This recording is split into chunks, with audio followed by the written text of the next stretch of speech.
हाँ बच्चों, तो देखना है इसमें क्रिस्टल क्षेत्र सिद्धांत या सीएफटी का अष्टफलकीय क्षेत्र में या अष्टफलकीय यौगिकों में इसका डी का विपाटन देखेंगे। इसमें क्या है कि ये ऊर्जा जो होती है आपका अष्टफलकीय क्षेत्र में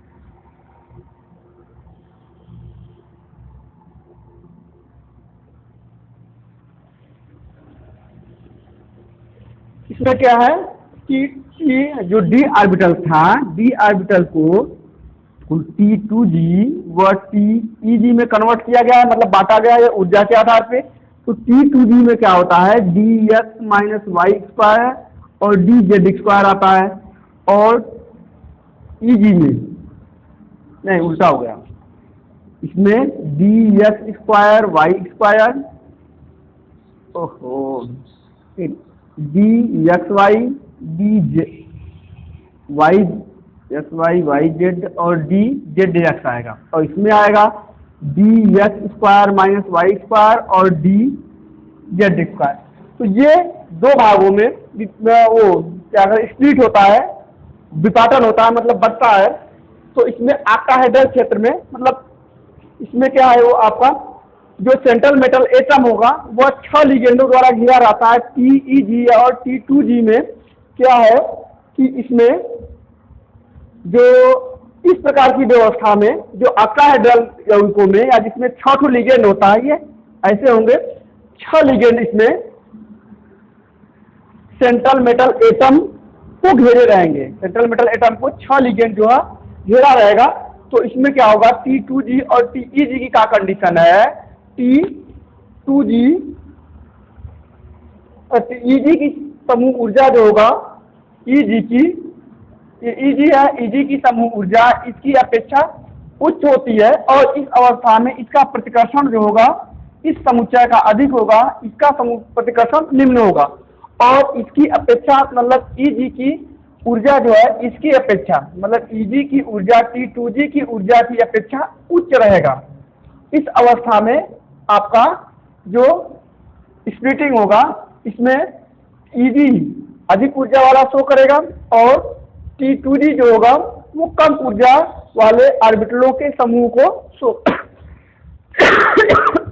करता है। तो यहाँ पे जैसे ये अल्फा डी जनरेट तब तक रहेगा जब तक कक्षक जो है सममित अवस्था को प्रदर्शित करते रहेंगे। जो ही सममित कक्षक को प्रदर्शित कर सममितता जो वो खो देगा, जो ही सममितता को खो देगा तो ही वह T2g और Eg में परिवर्तित हो जाता है। क्योंकि इसमें जो अष्टफलकीय संकुल बनते समय 6 लिगेंड जो होते हैं केंद्रीय धातु के अक्षों के अनुदिश आती हैं। इसी कारण जो होता है Eg जो होता है T2g की अपेक्षा अधिक प्रतिकर्षण उत्पन्न, अधिक प्रतिकर्षित होता है और प्रत्याह प्रतिकर्षण का अनुभव करता है, जिसके फलस्वरूप जो है T2g समूह कम प्रतिकर्षित होगा या कम प्रतिकर्षण का अनुभव करेगा, और इस अवस्था में आपका एनर्जी जो होता है इसका उच्च होता है और इसका निम्न हो जाएगा।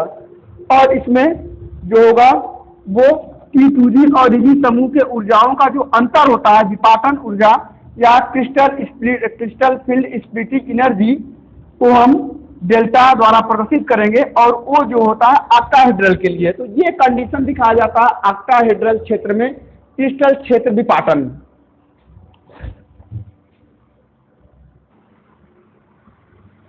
अब देखेंगे चतुष्फलकीय क्षेत्र में क्रिस्टल क्षेत्र विपाटन। इसमें क्या ऐसा यौगिक जिसमें 4 लिगेंड, इससे पहले वाला जो था ऑक्टाहेड्रल था, जिसमें कुल लिगेंड जो है सेंट्रल मेटल एटम से 6 लिगेंड आपस में घिरे रहेंगे, या 6 लिगेंड रहे, या तो फिर 6 ठो आपका सिंगल बॉन्ड उपसंयोजक बन रहे, तो इसमें टेट्राहेड्रल में 4 लिगेंड रहेंगे। टेट्राहेड्रल में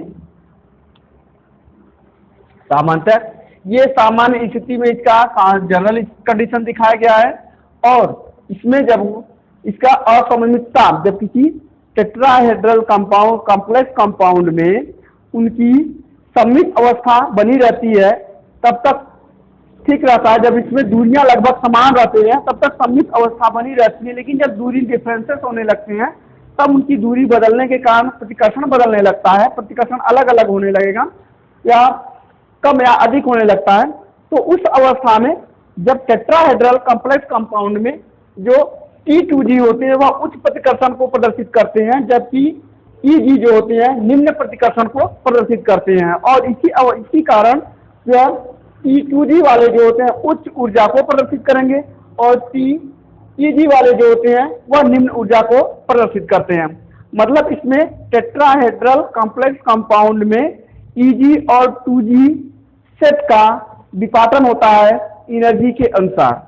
अब यहाँ पे क्या हो रहा है कि ऊर्जा जो होता है जब असममित अवस्था आती है, सममित अवस्था को कॉम्प्लेक्स कंपाउंड अपना सममित अवस्था को खो देते हैं, तब वहां पे ऊर्जा के आधार पर उनके जो डी कक्षक होते हैं, डी में डी उपकोष में कुल 5 कक्षक होते हैं।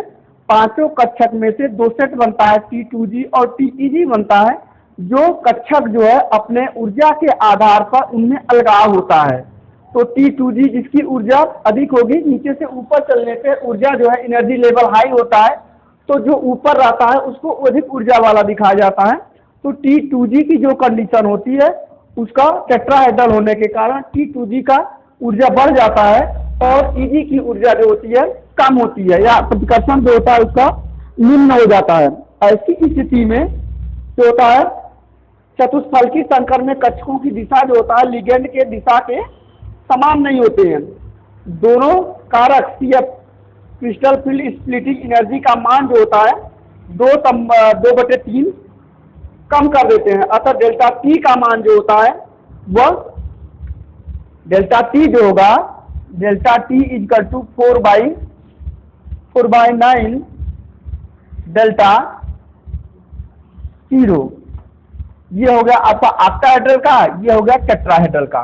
तो जो क्रिस्टल फील्ड स्प्लिटिंग एनर्जी होगी टेट्राहेड्रल की जो एनर्जी होगी वह 4/9 गुना ऑक्टाहेड्रल के एनर्जी के बराबर होगी। ये इसमें कंडीशन दिखाया गया है।